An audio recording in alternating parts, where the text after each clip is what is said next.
मैं हूं आबिद हुसैन शेख, आपका खैर मकदम है 4 टीवी न्यूज कर्नाटक एक्सप्रेस में। राज्य की आर्थिकता को देखते हुए बजट किया जाएगा। सीएम येडियुरप्पा बेंगलुरु के रेसकोर्स रोड पर स्थित शक्ति भवन में मुख्यमंत्री येडियुरप्पा ने बजट से संबंधित सभा बुलाई थी। इस मौके पर सीएम येडियुरप्पा ने कहा कि मैं हर रोज हर विभाग के मंत्री के साथ बातचीत कर रहा हूं। राज्य को पिछले कोरोना महामारी से काफी बड़ा नुकसान हुआ है। आज की हमारी आर्थिक व्यवस्था को देखते हुए हमें राज्य के हित में एक अच्छा बजट लाना है। इससे जनता को काफी मदद मिलेगी। इस साल के बजट के तारीख को अभी तय नहीं की गई है। मार्च के दूसरे हफ्ते में बजट होने की बात सूत्रों से पता चली। विधान परिषद में गौ हत्या निषेध कानून पास। विधानसभा में गौ हत्या कानून पर मोहर लगाई गई थी। बाकी विधान परिषद में इस बिल को पेंडिंग रखा गया था। विधान परिषद में विपक्षों की आवाज दबाते हुए बिना समर्थन ही इस बिल को परिषद के सभापति प्राणेश ने बिल को पास किया है। कांग्रेस और जेडीएस के सदस्यों ने कई बार गुहार लगाई और सदन के बीच जाकर कॉपी फाड़कर आक्रोश जताया। फिर भी इनके समर्थन के बिना ही पशुपालन मंत्री प्रभु चौहान के कहने पर इस बिल को सभापति ने पास किया। इनके रवैये पर एमएलसी सीएम इब्राहिम ने आक्रोश जताते हुए कहा कि क्या आपको बस स्टैंड और सड़क पर घूमने वाले गाय बछड़े नजर नहीं आते? क्या वो गौ माता नहीं है? सिर्फ आरएसएस वाले 2 फोटो निकाल कर गाय की रक्षा करने का झूठा ढोंग रचते हैं। असलियत तो यह है कि गायों को कोई रोटी भी नहीं देता। बस स्टैंड और सड़क का कचरा खाकर अपना गुजारा करती हैं ये गाय। ये बिल विपक्ष की मंजूरी के बिना लाया गया है। ये फैसला कानून का उल्लंघन करते हुए हुआ है, कहा सीएम इब्राहिम ने। इस कानून का उल्लंघन करने पर अब 1 साल से 7 साल की सजा, 1 लाख से 10 लाख तक का जुर्माना आयद हो सकता है। मंत्री श्रीमंत पाटिल के घर के सामने रात भर एहतजाज। 2017 के पीएससी द्वारा चुने गए लोगों को पीयू लेक्चरर्स और मुरारजी देसाई हाई स्कूल में नियुक्ति की प्रक्रिया एक साथ की गई थी। 1200 उद्योग आकांक्षियों को नियुक्ति का आदेश भी दिया गया है, लेकिन अल्पसंख्यक विभाग में नियुक्ति के लिए 60 लोगों को पेंडिंग रखा गया है। इसी का विरोध करते हुए रात भर मंत्री जी के घर के बाहर धरना दिया गया। इस मौके पर मंत्री श्रीमंत पाटिल ने इन उद्योग आकांक्षियों को बुलवाकर पूछताछ करते हुए कहा कि मैं इस पर विचार करके फैसला लूंगा, इसमें थोड़ी देरी भी हो सकती है। इनकी बात पर उद्योग आकांक्षियों ने रोते हुए अपना दुखड़ा सुनाया कि हमें अपने हक के लिए रात भर प्रदर्शन करना पड़ रहा है। आप जैसे मंत्री हमारी बात को एक कान से सुनकर दूसरी कान से निकाल देते हैं। देश के युवकों की हालत क्या बन गई है, आप जैसे राजनेताओं से, कहा उद्योग आकांक्षियों ने। इंटरनेशनल ड्रग पेडलर की गिरफ्तारी। बेंगलुरु सीसीबी पुलिस ने कार्रवाई करते हुए विदेशी ड्रग पेडलर की गिरफ्तारी की है। इस विदेशी नागरिक का नाम इफियानी हुईचुलू बताया जा रहा है। इसके पास से 10 लाख कीमत के 100 ग्राम नशीली टैबलेट्स, एक कार को जब्त करते हुए इस मामले को राम मारुति नगर पुलिस थाने में दर्ज कर लिया गया है। जहां मन चाहे वहां कचरा नहीं फेंक सकते, वरना होगी सजा या जुर्माना। मैसूरू महानगर पालिका को स्वच्छ भारत अभियान के तहत देश में सबसे पहले स्वच्छ नगरी का अवार्ड मिला था। इसी के चलते महानगर पालिका अधिकारी और सिब्बंदियों ने नई मुहिम चलाई है। अगर कोई रास्ते पर कचरा फेंकता है तो उसे जुर्माना वसूल करके उसी कचरे को साफ करने के लिए सजा भी दी जाएगी। इसके लिए रात में भी पालिका सिब्बंदियों की नियुक्ति की गई है। कल रात शहर के देवनूर रोड पर अनजान व्यक्ति ने अपने घर का कचरा लाकर सड़क पर फेंक रहा था। तभी पालिका सिब्बंदियों ने उस व्यक्ति से जुर्माना हासिल करते हुए उसके कचरे को साफ करने की सजा दी और आगे इस तरह की हरकत न करने की चेतावनी भी दी है।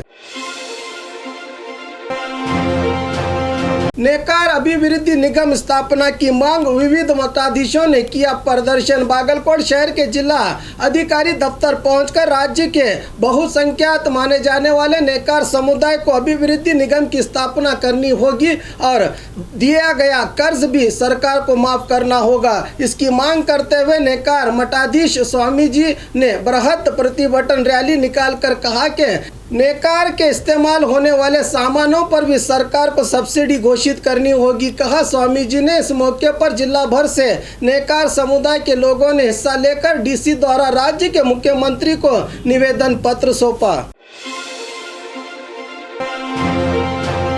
भीमा तीर के रौड़ियों की ली डीवाईएसपी ने क्लास। बीजापुर जिला चरचान तालुका भीमा तीर के महादेव सौकार पर जानलेवा हमला हुआ था। इसी को देखते हुए इंडी डीवाईएसपी श्रीधर डोडी कुछ ही दिन पहले अपने ओहदे को संभालते हुए आज रौड़ियों की परेड लेकर चेतावनी दी कि सभी आपराधिक गतिविधियों को छोड़कर एक अच्छे नागरिक की तरह जिंदगी गुजारे, वरना मैं इस बार चुप नहीं बैठूंगा। कोई तकलीफ हो तो मुझे आकर कहना होगा, बाकी मैं मदद करूंगा, लेकिन मजबूरी में गलत कदम मत उठाओ। तुम पर पुलिस विभाग की कड़ी नज़र बनी हुई है। हर 15 दिन में पुलिस स्टेशन आकर हाजिरी देने की भी बात कही है डीवाईएसपी ने।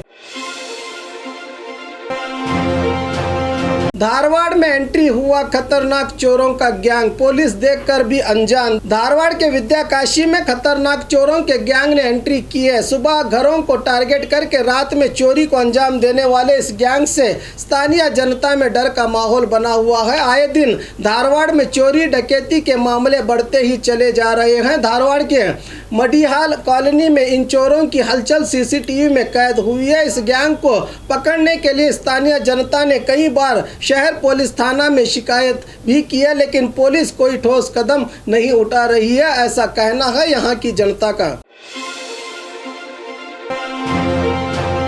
इस बार के गर्मियों में स्कूल कॉलेजेस नहीं रहेंगे बंद। इस बार कोरोना महामारी के चलते स्कूल कॉलेजेस को 9 महीने से बंद रखना पड़ा था। इससे स्टूडेंट के पढ़ाई और सिलेबस में भी कटौती हुई है। इसी को देखते हुए राज्य शिक्षा मंत्री एस सुरेश कुमार ने राज्य के सभी शिक्षण अधिकारियों को आदेश दिया है कि गर्मियों में सभी स्कूल कॉलेजेस शुरू रहेंगी और क्लास भी चलेंगी। अगर कोई शिक्षण संस्था या टीचर छुट्टी लेकर घरों में बैठे रहेंगे तो उन पर कड़ी कार्रवाई करने की बात शिक्षा मंत्री एस सुरेश कुमार ने कही है।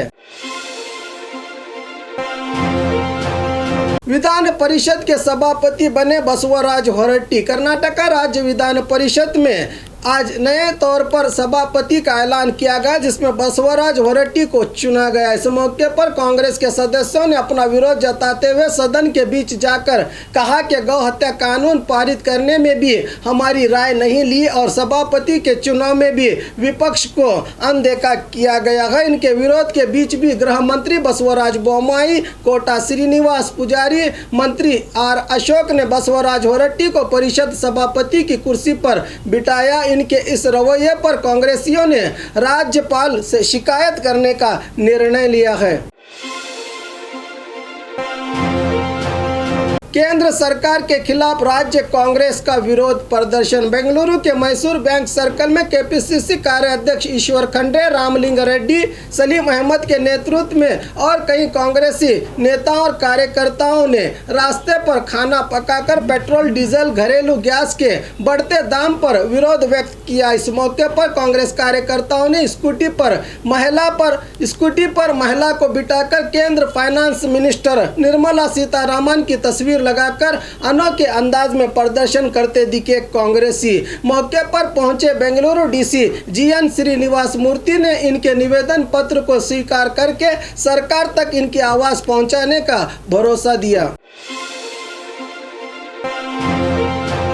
मैं आज भी कांग्रेस में हूं और आगे भी रहूंगा, सीएम इब्राहिम। विधानसभा में मीडिया से बात करते हुए एमएलसी और कांग्रेसी नेता सीएम इब्राहिम ने कहा कि मैं आज भी कांग्रेस में हूं और आगे भी रहूंगा। मुझे कांग्रेस ने बहुत कुछ दिया है। अन्य दल के साथ सिर्फ दोस्ती के संबंध हैं, ना ही सियासती के संबंध। हमें कांग्रेस को राष्ट्रीय स्तर पर आगे लाना है। सोनिया गांधी और राहुल गांधी को मैंने कांग्रेस पार्टी को फिर से सत्ता में लाने के लिए कहा है। हाईकमान मुझे जो फैसला सुनाएगा मैं उसे सर झुकाकर अपनाऊंगा, लेकिन कभी पक्ष विरोधी कामों को अंजाम नहीं दूंगा। अफवाहों पर भरोसा मत करें, मैं कांग्रेस नहीं छोड़ रहा हूं, कहा एमएलसी सीएम इब्राहिम ने। और खबरों के लिए देखते रहिए 4 टीवी न्यूज़ कर्नाटक एक्सप्रेस।